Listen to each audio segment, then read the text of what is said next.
तो आज Rhonda Byrne की किताब द सीक्रेट पर बात करते हैं। हमारे पास इसके कुछ अहम हिस्से हैं और इसका जो सबसे चर्चित सिद्धांत है, आकर्षण का नियम यानी लॉ ऑफ अट्रैक्शन, उसे जरा गहराई से समझने की कोशिश करेंगे आज।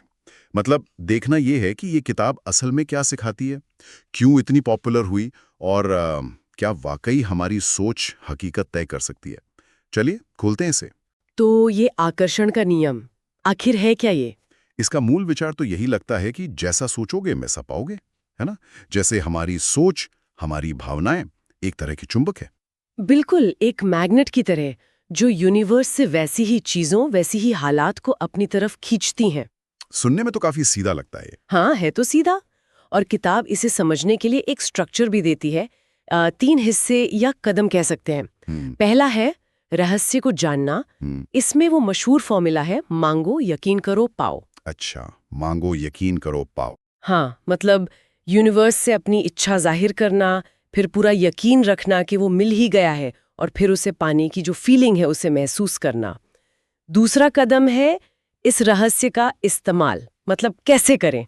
तो धन, सेहत, रिश्तों, इन सब के लिए। उसमें वो विजुअलाइजेशन वाली बात आती है। हाँ बिल्कुल, विजुअलाइजेशन यानी मन में कल्पना करना, तस्वीर देखना कि इच्छा पूरी हो चुकी है, और एफर्मेशंस मतलब सकारात्मक बातें खुद से दोहराना। और तीसरा कदम है रहस्य को जीना, मतलब इसे रोजमर्रा की जिंदगी का हिस्सा बनाना, रोज आभार जताना, पॉजिटिव एनर्जी बनाए रखना। और इसकी जो मुख्य बातें या शिक्षाएं हैं, जैसे एक लाइन तो बहुत सुनी है, आपके विचार चीजें बन जाते हैं। हाँ, योर थॉट्स बिकम थिंग्स। ये सबसे कोर आइडिया है कि सोच में इतनी शक्ति है कि वो हकीकत का रूप ले सकती है। दूसरी बात, आपकी भावनाएं आपका गाइड है। अगर अच्छा महसूस हो रहा है, मतलब आप सही ट्रैक पर सोच रहे हैं। अच्छा। और अगर बुरा लग रहा है, तो वो एक सिग्नल है कि अपनी सोच बदलो। तीसरा, कृतज्ञता, आभार का अभ्यास। जितना शुक्रगुजार रहेंगे उतना और मिलेगा, ऐसा किताब कहती है। और चौथा? चौथा वही विजुअलाइजेशन की ताकत, इच्छा को ऐसे महसूस करना जैसे वो अभी इसी पल सच हो। ये सब मिलकर एक सिस्टम बनाते हैं।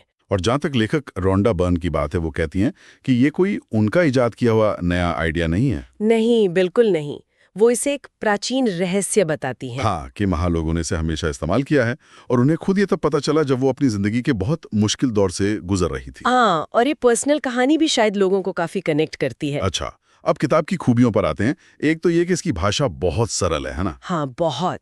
मतलब कॉम्प्लेक्स आइडियाज को भी बड़े आसान तरीके से समझाया गया है। और ये काफी उम्मीद जगाती है, मतलब एक पॉजिटिव नजरिया देती है जीवन के अलग अलग पहलुओं के लिए, सेहत, पैसा, रिश्ते। बिल्कुल। और इसमें बहुत सारे उदाहरण, कोट्स वगैरह भी हैं जो मोटिवेट करते हैं। इसकी सरलता और इसका आशावाद, यही इसकी सबसे बड़ी अपील है शायद। ये लोगों को अपनी सोच पर ध्यान देने के लिए तो जरूर प्रेरित करती है। वो तो है, जो अपने आप में कोई बुरी बात नहीं है। लेकिन यहाँ कुछ सवाल भी उठते हैं। क्या सिर्फ सोचने भर से सब कुछ हो जाता है? हाँ, यहीं पर आलोचनाएं शुरू होती हैं। पहला और सबसे बड़ा पॉइंट तो यही है कि इसका कोई ठोस वैज्ञानिक आधार नहीं मिलता। मतलब साइंटिफिक प्रूफ नहीं है? नहीं, आकर्षण का नियम विज्ञान की कसौटी पर आप कह सकती हैं खरा नहीं उतरता। दूसरा, ये कर्म मतलब एक्शन या मेहनत को कहीं ना कहीं कम मांगता है। हाँ, ये बात तो है, सिर्फ सोचने पर बहुत ज्यादा जोर है। बिल्कुल। जबकि असल जिंदगी में तो बिना मेहनत के, बिना एक्शन लिए कुछ नहीं होता। किताब इस पहलू पर उतनी बात नहीं करती। और तीसरा, ये थोड़ा ओवर सिंप्लीफिकेशन लगता है। मतलब क्या दुनिया में जो भी बुरा होता है उसके लिए किसी ना किसी की नेगेटिव सोच जिम्मेदार है? या क्या सिर्फ अच्छा सोचने से गरीबी, बीमारी, अन्याय सब खत्म हो जाएगा? ये हकीकत से थोड़ा दूर लगता है। और कभी-कभी तो ये विक्टिम को ही ब्लेम करने जैसा लग सकता है। हाँ, ये कर्म वाली बात और ये अति सरलीकरण, ये सोचने लायक मुद्दे हैं। प्रेरणा ठीक है, पर एक्शन का रोल तो है ही। तो फिर इन सब बातों का निचोड़ क्या निकालें, क्या समझें इसे? देखिए, मुझे लगता है द सीक्रेट की असली वैल्यू शायद यूनिवर्स से चीजें मंगवाने में उतनी नहीं है जितनी हमारे अंदर एक शिफ्ट लाने में है। ये पॉजिटिव सोच, उम्मीद, आभार, इन चीजों पर फोकस करती है।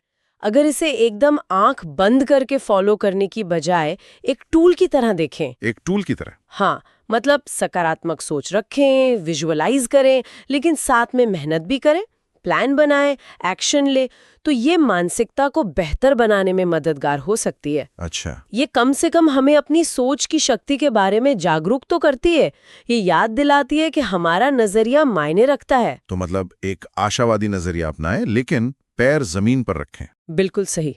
इसे कोई जादू की छड़ी ना समझे, बल्कि अपनी सोच को, अपने माइंडसेट को बेहतर दिशा देने का एक जरिया समझें। और आखिर में एक सवाल सोचने के लिए छोड़ जाते हैं। हो सकता है हमारे विचार हमारी पूरी बाहरी दुनिया ना बनाते हों, पर वो हमारे अनुभव को, मतलब दुनिया को कैसे देखते हैं, कैसा महसूस करते हैं, उसे कितना बदलते हैं। अच्छा सवाल है। और इस असर का, इस प्रभाव का हम अपने फायदे के लिए और समझदारी से इस्तेमाल कैसे कर सकते हैं।